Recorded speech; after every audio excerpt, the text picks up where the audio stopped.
Shalom, shalom. It's Bible study night, and we're having a wonderful time. And we're going to continue having a wonderful time. Common topic in the conversations is it's coming around again and again and again, and it's the separation, the distinction. I will make a distinction between you and the others, Egypt, like we were talking about the last time. It's just coming up more and more. So I was thinking about maybe I'll brush up on that again, except there was something else he wants to talk about, so we're going to go right into it. Right in Bereshit, Genesis chapter 8, verse 22. It's everybody knows this one. We'll rehatch it and go over it. While the earth remains, seed time and harvest, and cold and heat, and summer and winter, and day and night shall not cease. The part that I want to focus on is, while the earth remains, we will have seed time and harvest. Of course, cold and heat, summer, winter, yet it shall not cease. While the earth remains, seed time and harvest. As he was going over, he brought that up as we're going to go to Matthew chapter 13. Matthew chapter 13.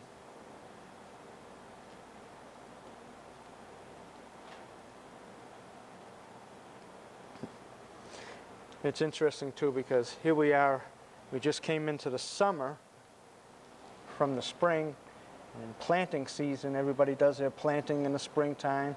For those who prep and get their seeds ready beforehand, they start a little bit earlier, get them in the ground. Or there are those who just go and buy them and stick them in the ground. I choose to do them by seed. Very satisfying to see something start from a seed to go into fruition, to a full, and to produce fruit. And that's why when he showed me this scripture here, I started looking at it, and I started looking at the seeds, the whole thing. And then he's talking about the parables, so let's go right into it. 13, verse 1. Hold on. Matthew.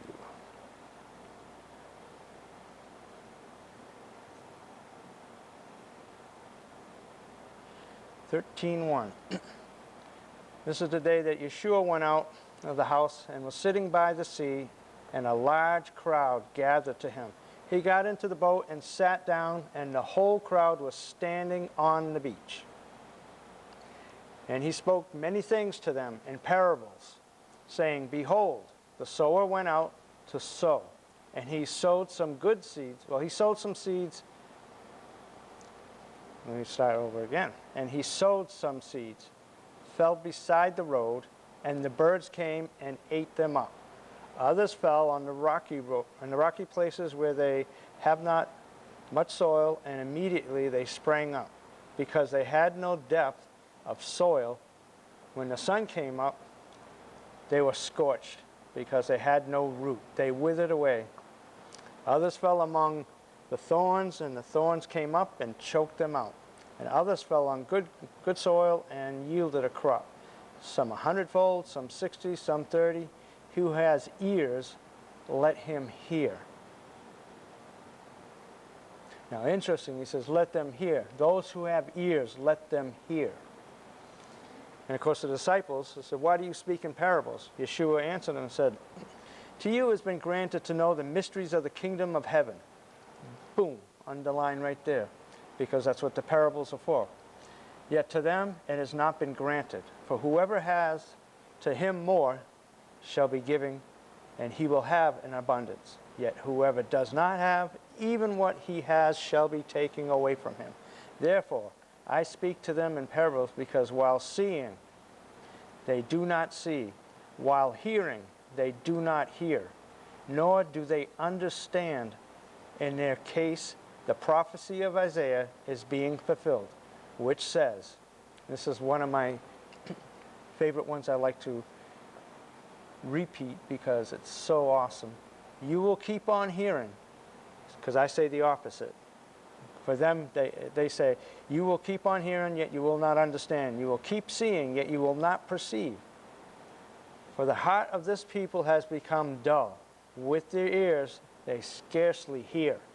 And they have closed their eyes, otherwise they would see with their eyes, hear with their ears, and understand with their heart, and return, and I would heal them. See, the whole thing is they cannot, even though they're hearing. And interesting, you can hear and still not hear. You see and still not see. Children are notorious for being able to hear things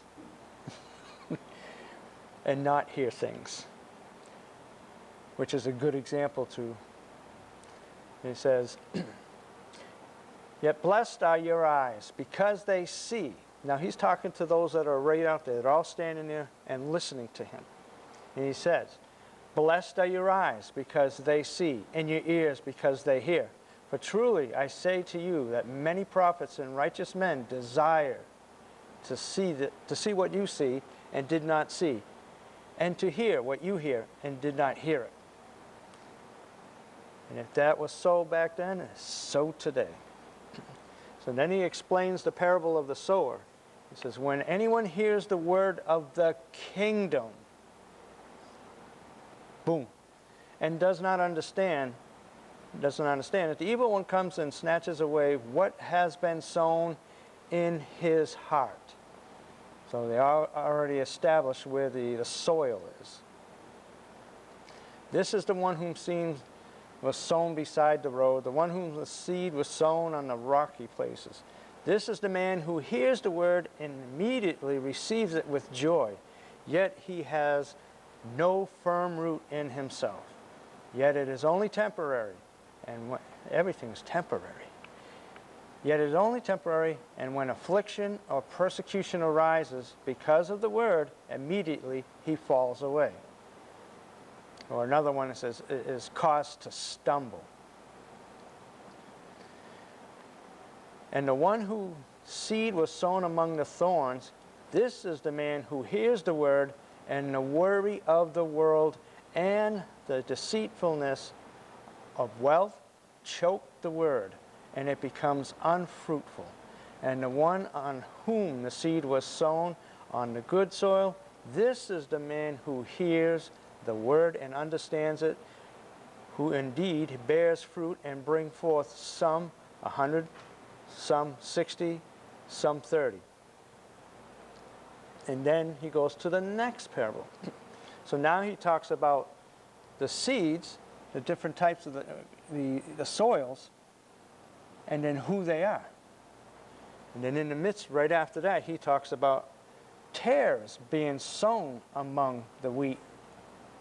And then he says to him, and the kingdom of heaven may be compared to a man who sowed a good seed in his field. See, they're always talking about the seed.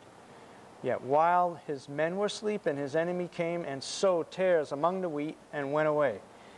Yet when the wheat landowner came and said to him, Sir, did you not sow good seed in our field? How then does this have tares? And he said to him, an enemy has done this thing. The slave said to him, do you want us to go and just gather up and pull up all the tares from the wheat? And he said, no, for while you are gathering up the tares, you may uproot the wheat with them. Allow both to grow together until harvest. And in that time of the harvest, I will say to the reapers, first gather up the tares and bind them in bundles and burn them up. Yet I will gather the wheat into my barn. There's a distinction right there. Let them grow up, and I will separate them, because you will be able to see the difference between the good and the bad. And then he presents another seed. And this is the smallest seed among all seeds. And he says, the kingdom of heaven is like a mustard seed, which a man took and sowed in his field. And this is smaller than all other seeds, Yet when it is full grown, it is larger than the garden plants and becomes a tree, so that the birds of the air come and nest in its branches.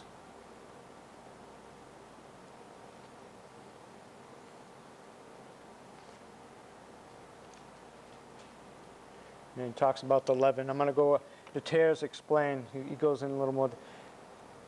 Then he left the crowds and went into the house, and his disciples came to him and said, "Explain us this parable of tares of the field."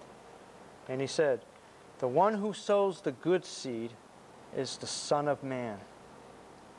And the field is the world, excuse me. And as far as the good seed, these are the sons of the kingdom. And tares are the sons of the evil one. And the enemy who's sown them is the devil. And the harvest is the end of the age, and the reapers are angels. So just as tares are gathered up and burned with fire, shall it be at the end of the age. The Son of Man will send forth his angels, and they will gather out of his kingdom all stumbling blocks and those who commit lawlessness, and I will throw them into the furnace of fire. In that place there will be weeping and gnashing of teeth. Then the righteous will shine forth as the sun in the kingdom of their Father. He who has ears, let him hear." Now, the kingdom of heaven is like a treasure hidden in the field, which man found and hid. Again, from joy over it, he goes and sells all he has and buys that field. Again, the kingdom of heaven is like a merchant seeking to find pearls. And upon finding one pearl of great value, he went and sold all he had and bought it. Again, the kingdom of heaven is like a dragnet cast into the sea and gathering fish of every kind. And when it's filled, they drew up onto the beach, and they sat down and gathered the good fish into containers. Yet the bad fish they threw away, so that it will be at the end of the age that the angels will come forth and take the wicked from among the righteous, and will throw them into the furnace of fire. In that place there will be weeping and gnashing of teeth. Have you understood all these things? And they said to him, "Yes." And Yeshua told them, "Therefore every scribe who has become a disciple of the kingdom of heaven is like a head of a household, who brings out of his treasures things new and old." Now you go back and you look at all the scenarios of the seeds and the heart, the separation. And it just keeps coming up, the separation. For this household and for those who are out there that are in the right household, just know that, make sure that your soil is good and that you have the good seed. And you need to get the word. You need to get it in you, and in you. Because these times when people speak, they'll say things. And they say things that sound like the truth. Yet it is not. So like the enemy who sowed the tares in the field, that's what the enemy was doing. You look in the garden, what happened with Eve? There was, did he say? Questioning. It was like, it sounds like that's what he said, yet it wasn't. Yet same with today, as we need to be very cautious of the words that we're hearing. Like it says, in all things, in our seeing, we need to see. We need to see correctly. We need to hear correctly. And most of all, we need to grasp and understand correctly as well. Because we go out there, and I'm telling you, you can go on the internet right now, and you can look up a subject, and you're going to get all kinds of stuff. All kinds of stuff. And you can say, whoa, gee, that's the latest and greatest. That's what it's all about. Go back to Torah, and what's Torah say? No, it's not so. So you go back to Torah, there's your foundation. You want to be solid on your foundation, you go back to Torah, weigh it out with Torah. Then you'll see. You will see with eyes that will see. In speaking, you will speak it and you'll hear.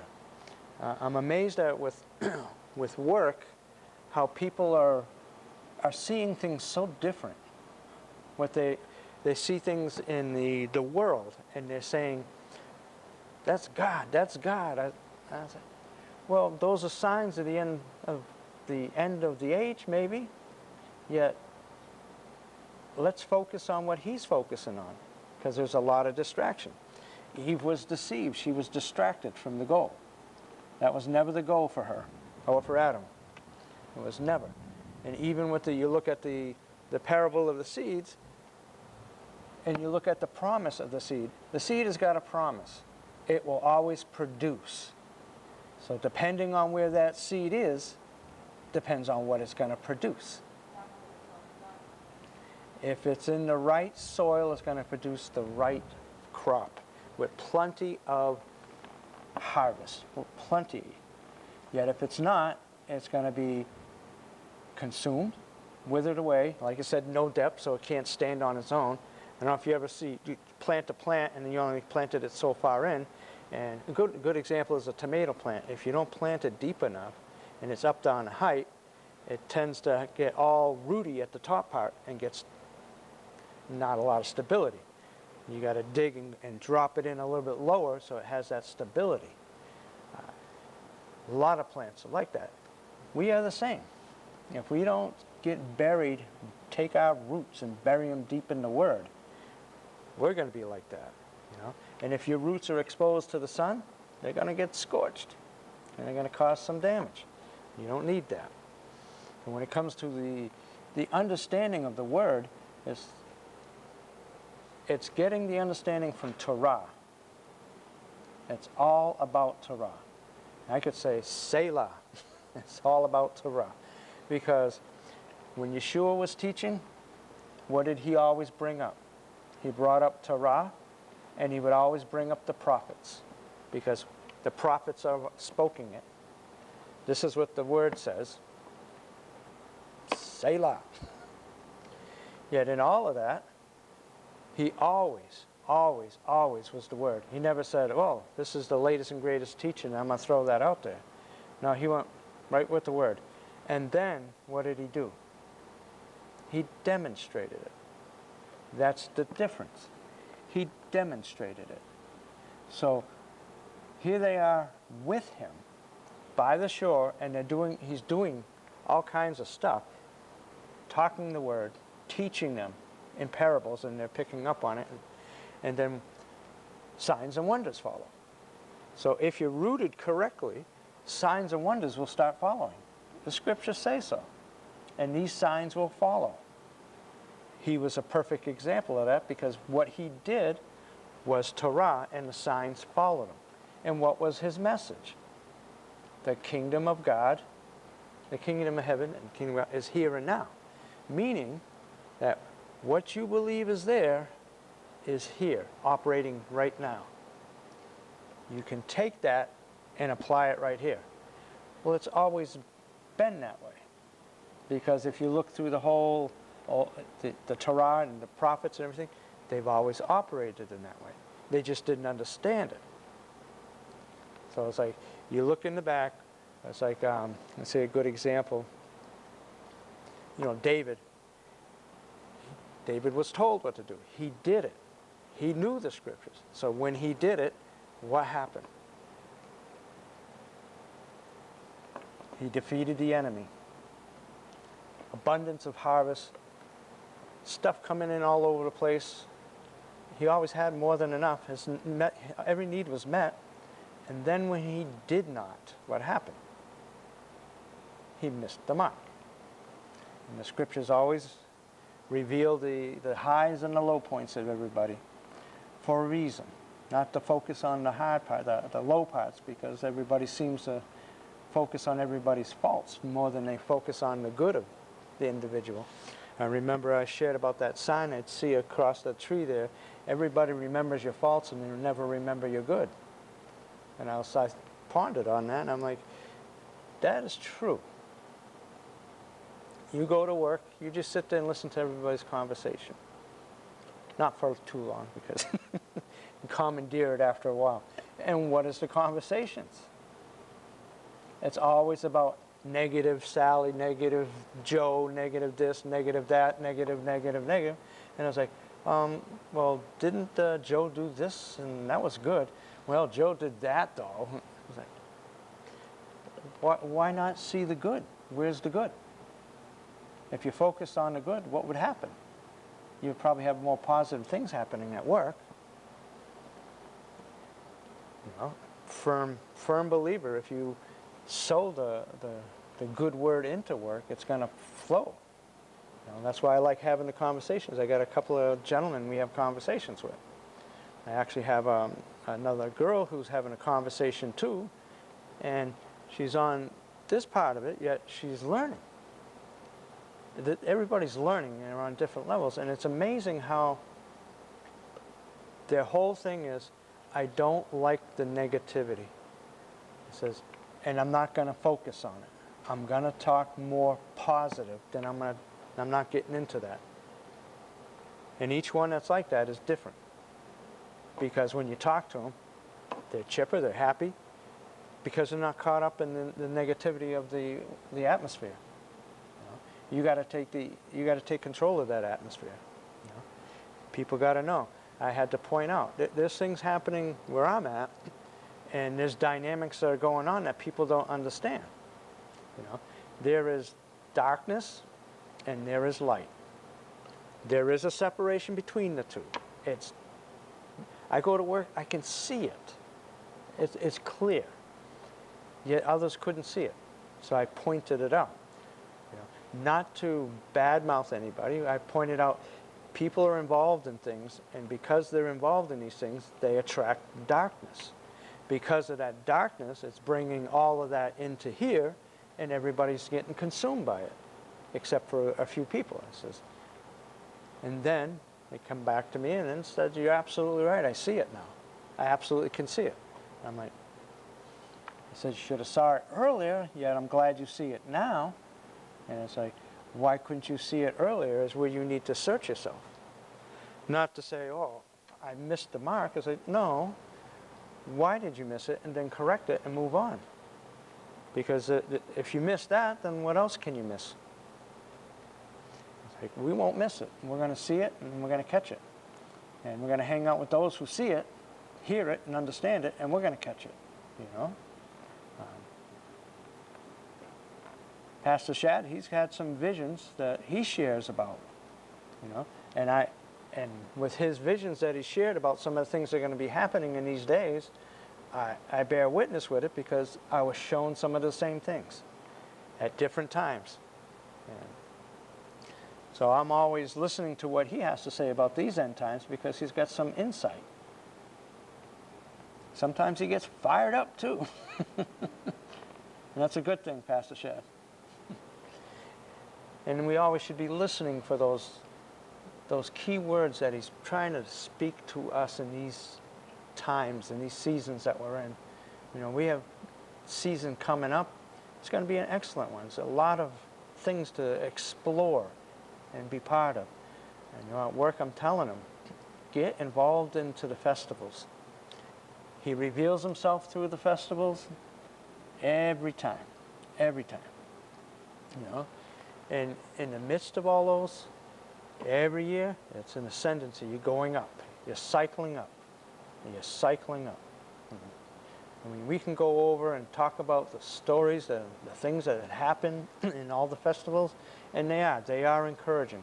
I mean, there's one that seems to be the most that everybody gets a laugh out of. We won't go there.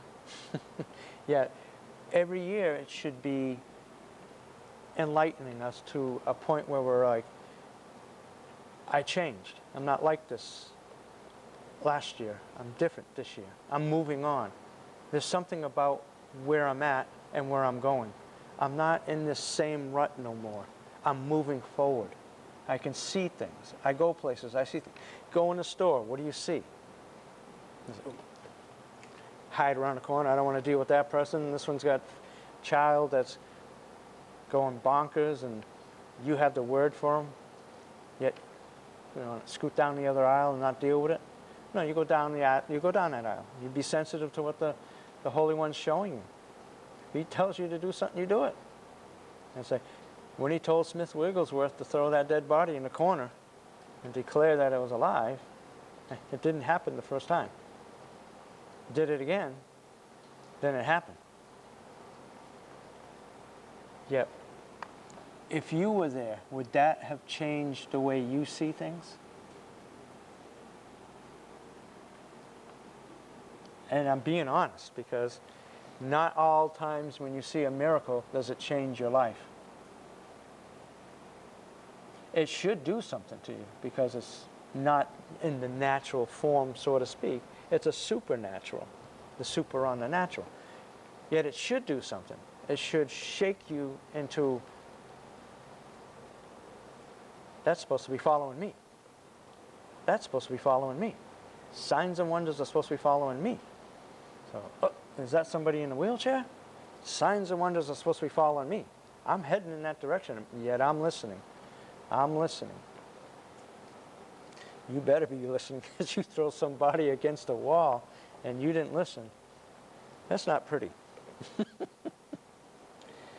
Yet that's the key, is hearing with that hearing ear, and being able to see, because you can walk. I mean, Sherry and Jordan share at times, and the rest of you as well, as when they see something, instantly they know. There's a knowing, instantly. And then next, they respond because they're listening. And then the next thing you know, action happens. Then, what happens? The person's life changes. It changes. That point in time, they see something different. Everybody that's around, they see that something's different. And that's what it's about right now, is you're different. You're being separated. You're being separated. You're not like darkness. You're light. You're not darkness. You're light. And you're pretty bright. Right, Pastor Shad? Big and bright. Like a lighthouse. So you're beaming out there so everybody can see it, because they're going to see you. They're going to know something about you. When Moses came down from the mountain, they knew something was different, because he had to put a veil around his face. Because of course, they could have went up there themselves. They chose to have a spokesperson go up for them. Why would you want to do that?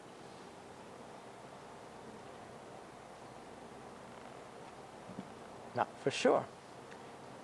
Yet I would rather go up there myself. I'm sure most people would. Yet look at Moses comes down, and there's a big distinction when the people come around. He's like, oh, you got to put a veil on because the glory is so bright. Well, how many people have we heard about that's been like that? I've been to places where it's been spoken like that. When the demons, when they're walking by and the demons say stuff, and it's like, I know this one, I know that one, I don't know you. Yet, why do they know the others? Oh, I don't know you. I know Paul, I know this one, yet I don't know you. Why? Because there's no light in them. What they were doing was, I seen Paul do that, Saul. I seen Yeshua do that, and I'm doing it. Going to do it. Yet, they lack one thing. They deny the power thereof. So if you're walking in it, and you see people walking in it, you're absolutely going to ask questions. What are you doing? What are you doing that's different than most other people? Well, I spend time in Torah. I spend time in His presence. I spend time speaking the right speech, not the evil speech, and I keep it going. I'm always planting seeds. When I'm going around, I'm always throwing it out there. It's like, how you doing? Well, not that great. Well, it doesn't have to be that way. What do you mean? Or when they, how are you doing? Excellent. Say, well, why? Excellent. How are you doing? Excellent. That's a choice, and I choose wisely. Give them some thoughts, stuff to think about. When's the last time that you had said a comment to somebody that just like took them and they went, whoa, and shocked them? I remember I shared a story when I was up at the Hampton Beach walking the boardwalk years and years ago, and there was this gentleman. He had flyers, and he would say, he was brimstone and fire. You're all going to hell. You're all going to hell. You need Jesus. You're all going to hell. Well, I mean, you're walking down there, and it's like, I didn't know Yeshua, and I'm like, what's all this about? I mean, it kind of shocked me. It's like, so I leave the place there, yet I never forgot about that. Because for one thing, just standing on a street corner and doing that with all them people going by takes some oomph. Because that's a lot. Because I walked up there and I seen everybody that walked by him. I went on the other side and I watched. And I seen he talked to anybody and everybody, handed tracts out. He had handfuls, so just handed them out. And then what I watched is everybody grabbed it, went over to the rubbish and threw it out. Not everybody. There was one person who kept one. Made a difference. Made me think. Say, is this stuff real? And I found out it is. Absolutely real. I mean, we've been in the sanctuary in here, and we've seen, things happen in here. When Mary Frances was here, and she was prophesying and saying some things about the covenant that's around, and speaking to it. Then I seen when the individual had the foot, they were both, one was smaller than the other one, grabbed both feet and pulled, and the other one went right even with the other one. And I'm standing over, I see that. Excuse me. For me, I could have said, my eyes were playing tricks, I didn't see that. Yet, I'll never have that erased from my memory because I seen it. Now, if you see a sign and a wonder, it should mark you. That one marked me. There's others that have marked me. There's ones that marked me, like when we were up at Branson, when we were up there blowing the shofars. Now, there's a couple up there that marked me. The one that the lady said she couldn't hear. And then after we blew the shofars, she said, I can hear. Well, we didn't know she couldn't hear. And then there was a lady behind her who just jumped right behind her as we were blowing the shofar, and she got a healing. It was their faith that pulled that out. And we were just obedient to let it get pulled out. Yet that marked me. That a woman who could not hear can hear now. And the lady that was behind her had some ailment. I'm not for sure what it was. Yet she was healed of that. Yeah, everywhere. It was always constant. Yet they always were much. Even when we're in Israel and we see things, when people would say, I'll talk about the shofars. When people would say, I've never heard shofar played like that before. So if you've never heard shofar played like that before, and you live in a land where the shofar is blown all the time, that's impactful. That impacted me, and I never forgot that. I'm sure the same with the other team, members of the team, same thing. Yet, while we're out there, I hear things, and I see things beyond the normal scope, and I'll never forget it. Because I'm watching people when I'm out there. We blow the shofar, we blow them over all kinds of places. We're not doing it because, isn't it a nice thing to do? No, we're doing it because we know it makes a difference. It changes the atmosphere, and that's what we're doing it. We're doing it to change the atmosphere. And it's an open atmosphere in Israel. Yet I see things out there that's simply amazing. And you come back here, and you wonder and say, what's the difference from there and here? Spiritually, a lot. Not that this place can't be opened up a lot more. I believe it will be, and soon too. It seems like there's such an open heaven over Israel. That portal is just wide open. It's amazing, simply amazing. And every time I go, I notice that, especially when I come back. Because when I come back, I notice that the heavens aren't as opened like they are over there. Not to say that the heavens aren't open here or in the United States, because they are. They're open in pockets in certain places because people opened them up. In Israel, they're open. It's just wide open. You know, a lot of people trying to take that openness and shut it. That's why we keep seeing all these things happen. You know, October 7th, that was another distraction. Want to just remove and shut that hole, make it a lot smaller. It's not going to happen. You know, because Torah says he's bringing them to a place, and that place is Israel, and he will reveal all he needs to reveal to them, and they will know.